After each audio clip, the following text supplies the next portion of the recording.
Hey guys, and welcome back to Pro Speed Baseball. Now, are you having difficulty pulling the ball? Now, we came out with a video about hitting the ball to the opposite field, and we got a lot of questions about, well, I can hit the ball to the opposite field hard, but I have trouble pulling the ball. Well, in today's video, we're going to go over exactly how to do that, and we're going to go over exactly how to do that the proper way, so we're not cheating it to our pull side, which is very easy to do, and we can do it with a ton of authority and a ton of speed and with the proper mechanics. Let's go ahead and get started. Now, if you remember from the opposite field video, we talked about the timing of the release of bat lag. We'll go over that again real quick. We know that we build bat lag as our hands are going towards the ball, and that we create this angle between the bat and the arm. And as soon as that angle begins to increase and we start losing space between the bat and the arm, that is when we start releasing the bat. So if we remember from that video, if we release that bat very late,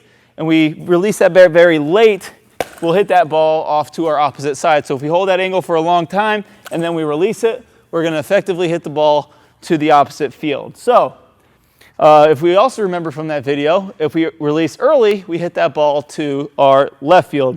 Now, it is that simple, but we got to make sure we're doing it the right way. We want to make sure that we're releasing that bat a little bit earlier. So if you're having trouble hitting the ball to the pull side, this is the drill you're going to do. We're going to start working on early bat lag release. So if we understand that when we lose that angle early, we can easily hit this ball to our opposite field, to our pull side, and we can get nice strikes off to our pull side. So the drill we're going to do is going to be very similar to the hit the ball to the opposite drill, in that we're going to, instead of keeping our hands in front of the ball, we're going to have our hands behind the ball when we release the bat. So in the opposite field drill, we had the feeling of our hands getting in front of the ball with a lot of bat lag and then releasing it. In this drill, we're going to do the exact opposite, but we're going to maintain the bat lag. We don't want to just go from the top of our swing here and then just release the bat, because that would just be casting and throwing everything out around the ball. We want to make sure that we're staying dynamic. We want to make sure that we're keeping our mechanics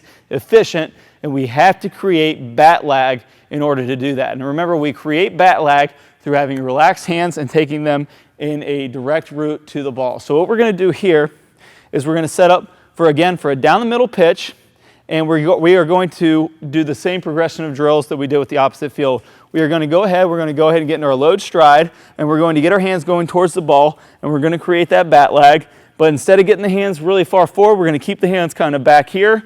The tip of the bat's going to be behind the hands, and then from there, we're going to keep the hands behind the ball and release the bat and hit balls off to our pull side. Let me go ahead and show you from face on. So you can see we're in the perfect tee setup for a down the middle pitch. So we're going to load stride here. Our hands are going to get here. We're going to do these nice little mini swings here. Got bat lag here, and I'm not going to let my hands go past the ball. My hands are going to stay right around here. So we can think about a good spot here, maybe in front of the back hip, our hands stopping in front of the back hip and releasing. Okay, so we're load stride here. My hands are stopped in front of my back hip. I have bat lag, and I get a nice strike off to my pull side. So what we're going to do is we're going to do 20 to 40 repetitions of this early release drill where we're hitting the ball to our pull side, but with bat lag, okay? And then after we do that, we're going to start making some swings. We're going to make those half-speed swings for about 50 repetitions with that same feeling, okay? So we're going to load stride here, and we're going to make that swing with that same feeling of letting that bat lag happen, and we're going to release that bat with our hands in front of our back hip, okay? So we're going to load stride here. Okay, and we're going to get really nice strikes off to left field. Actually, that one felt pretty good. I'll go ahead and show you one more from down the line. Okay, so we're going to load stride here, nice little half-speed swing. Very nice. I got another little strike off to my pull side.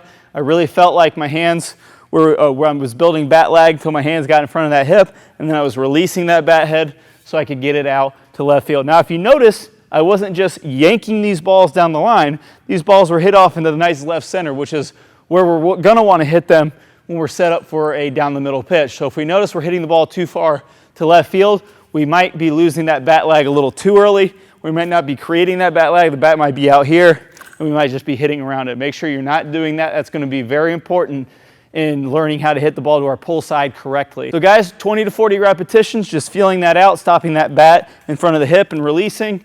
50 repetitions with half-speed swings with that same feeling, and then 50 more repetitions with full speed swings with the same feeling. Guys, go ahead and make sure you get good repetitions, only counting them when you do it correctly, and you're going to be well on your way to dominating that hand path that you need to hit the ball to your pull side with a ton of authority. Now guys, I really hope you enjoyed this video and you get out there and you make some great drill swings and you start really getting a good feel for hitting that ball to your pull side.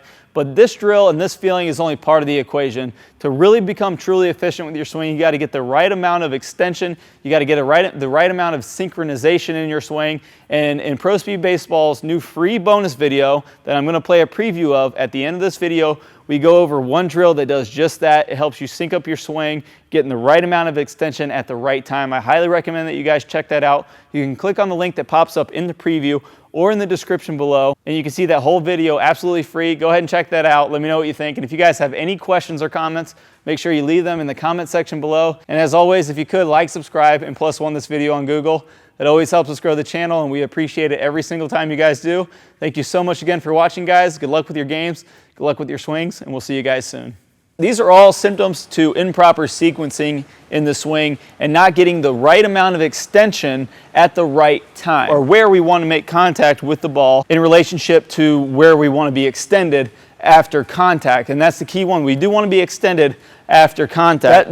Just before full release is when we're going to get maximum velocity on that object. So in a baseball swing, so if we go into contact and we make contact and then we have full release, then we're going to be maximizing our speed into the ball. So that all you have to do is set up the drill properly, make swings, and you're going to start syncing up your swing right away. And that's exactly what this drill is going to do. It's going to help us learn the proper motions to hit the ball correctly. So if I put a digital tee here where we'd want to make contact with the ball, ideally when we're practicing off the tee or we're hitting in the game, we're going to load stride here. You're going to see me get into contact here, and then if I'm still swinging out to this ball in front of me,